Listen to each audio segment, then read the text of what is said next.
On arrive à la dernière semaine du mois. Je sais pas comment tu es. Moi, honnêtement, je me trouve pas mal, honnêtement. J'aurais pu être au double, mais ce mois-ci, j'ai fait quelque chose que en temps normal, je ne fais jamais. Par contre, au niveau des courses, j'ai beaucoup moins dépensé ce mois-ci que l'autre mois. Dans cette vidéo, je te partage cette astuce. Je ne sais pas si tu la connais. Je sais pas, en France, ce n'est pas très connu. Donc voilà, je te mets le lien juste en dessous.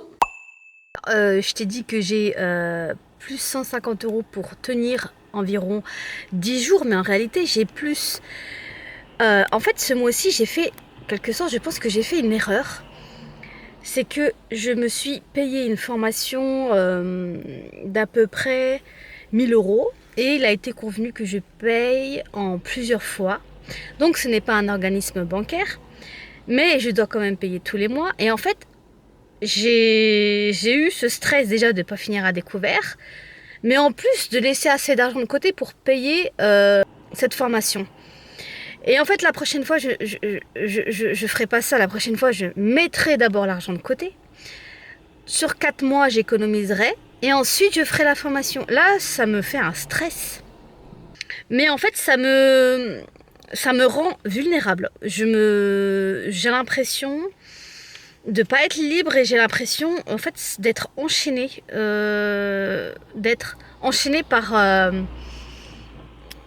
Par cet engagement qui m'oblige à payer sur plusieurs mois. En fait, je me sens pas libre. Mais plus jamais de ma vie, je ferai ça. Je préfère largement payer en une fois et après, je déteste tout ce qui vient grignoter les rentrées d'argent en fait. Tout ce qui est prélèvement, alors moi j'ai que les prélèvements obligatoires. Tout le reste, j'ai supprimé. Enfin, pour vous dire que je n'ai même pas de box internet. J'utilise l'internet qu'il y a sur mon téléphone parce que je ne veux pas avoir à payer 29 € pour avoir une box alors que je n'ai pas de télé. Je ne vais pas sur Netflix non plus. Donc en fait, je fais vraiment attention à ça en fait. Et là, je me suis... Bon, enfin, moi je vois ça comme un challenge en fait. J'adore sortir de ma zone de confort. J'adore. Le changement, j'aime aussi. Et comme ça suffisait pas, ce mois-ci, j'arrête mon travail et Dieu merci, au mois de février, je commence un nouveau travail. Mais voilà, il y a une petite transition là. Il faut vraiment savoir où je vais.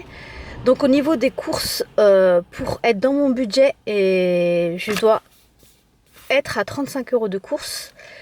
L'épargne, j'aurai 45 € d'épargne ce mois-ci. 20 € pour les extras. Et en perso, je me suis mis à 15 €.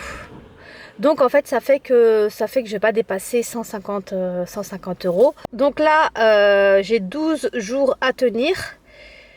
Donc là j'ai vraiment noté comment je vais m'organiser. Sachant que le 1er, 2, 3, 4, ça tombe un samedi, dimanche. Lundi, je suis à la banque postale. Donc les gens qui sont à la banque postale, ils savent de quoi je parle. Donc là, j'ai vraiment revu mes priorités. Il y a des choses que je ne ferai pas. Donc je voulais me racheter une tenue que j'avais vue sur Vinted. Du coup, je vais attendre. Mais au moins, je sais qu'à la fin du mois, je ne serai pas à découvert, que j'aurai payé, on va dire, ce crédit. Donc j'adore te partager tout ce qui est alternatif dont on ne pense pas forcément.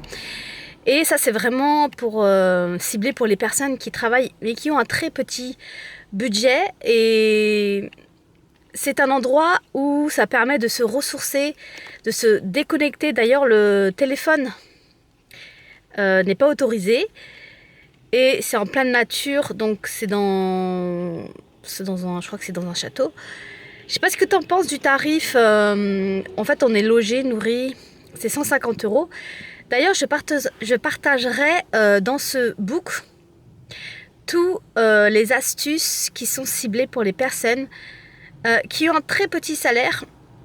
Et c'est des astuces dont on ne pense pas forcément. Je vais te donner un autre exemple. En fait, j'ai une personne autour de moi qui gagnait 3000 € par mois. Et il s'avère qu'elle avait des grosses facture. Et elle m'a dit, ouais, les épiceries sociaux, c'est que pour les gens qui travaillent pas. Nous, ceux qui travaillent, on n'a rien. Ça, c'est complètement faux. La plupart des épiceries sociales se basent sur le reste à vivre et non sur la fiche d'imposition. Donc, ce qui est précieux à faire, en fait, c'est de garder les factures pour pouvoir justifier de ce service temporairement. Et dans ce book, je vais également mettre toutes les villes françaises où le social est très bien développé. J'avais une collègue, quand j'étais dans l'armée, il y en avait une qui gagnait 1300 € par mois, et je lui dis, bon, bah, t'as combien de primes d'activité? Elle me dit, j'ai le droit à rien. Je lui ai dit, mais tu as fait la demande? Elle me fait non. La prime d'activité, si tu ne fais pas la demande, tu peux pas dire que tu n'as pas le droit, en fait, si tu ne fais pas la demande. C'est à toi de faire la demande. Et c'est toutes ces petites choses à savoir. Je vais donner un autre exemple.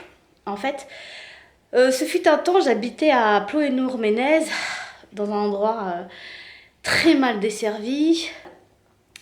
Et en fait, ma voiture était tombée en panne. Et en fait, j'ai regardé ce qu'il y avait autour de moi. Donc, il y avait une allocation de transport. Et j'ai été voir le CDAS pour avoir cette aide-là. Donc, quand j'ai demandé avoir cette aide spécifique, limite, je me souviens, limite, elle m'a engueulée. J'avais l'impression d'être au tribunal.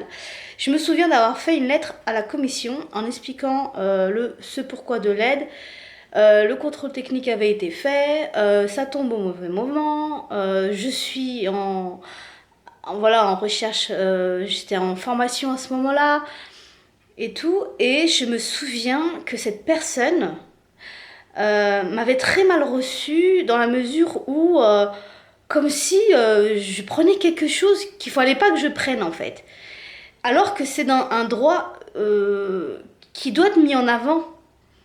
Et donc, j'ai eu cette aide, donc 1000 € a été donné directement au garage et j'ai pu réparer ma voiture.